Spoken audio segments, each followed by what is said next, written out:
ఎదురు పోయి ఎలుకని చెప్పుడు, పూల గుత్తులిచ్చుడు, చేతుల చెయ్యేసి షేక్ హ్యాండ్ ఇచ్చుడు, అమ్రుకునుడు, ఆ పలకరింపులు ఆ మర్యాదలే అలాగుంటాయి. ఇద్దరు ఒక్క దగ్గర కూర్చొని మంచిగా ముచ్చట్లు పెట్టుకుంటారు. ఒకళ్ళని ఒకళ్ళు మెచ్చుకొని మెడల మీద వేసుకుంటారు. నవ్వుడు, నవ్విచ్చుడు, వచ్చిన పెద్ద చుట్టానికి తీరొక్క వంటలతోని దావతిచ్చుడు. రెండు దేశాల లీడర్లు కలుసుకున్నారంటే గట్టనే ఉంటది. కానీ గిడ మొత్తం రివర్స్ ఉంది పో.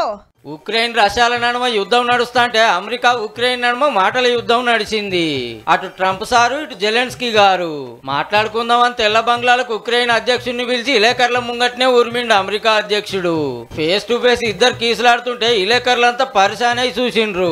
మూడో ప్రపంచ యుద్ధం బుట్టియాలని చూస్తున్నావా, మీ దేశానికే మంచిది కాదు, మేము చెప్పినట్టు అని ట్రంప్ సార్ ధమ్కీ ఇస్తా అంటే లేలే నా దేశం కోసం నేను కొట్లాడుతున్నా, తగ్గేదేలే అని ఆ సారు. మేం పైసలు పంపకుంటే 2 వారాలనే యుద్ధం కథమైతుండే అని ట్రంప్ సార్ అంటే అవునవును 2 రోజుల్లోనే ఓడుస్తుండే అని ఈ నెడ్డి ఇచ్చిండు.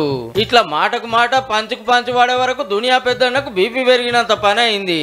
2 దేశాల నడుమ చేసుకోవాల్సిన అగ్రిమెంట్లు కూడా క్యాన్సిల్ అయినాయి.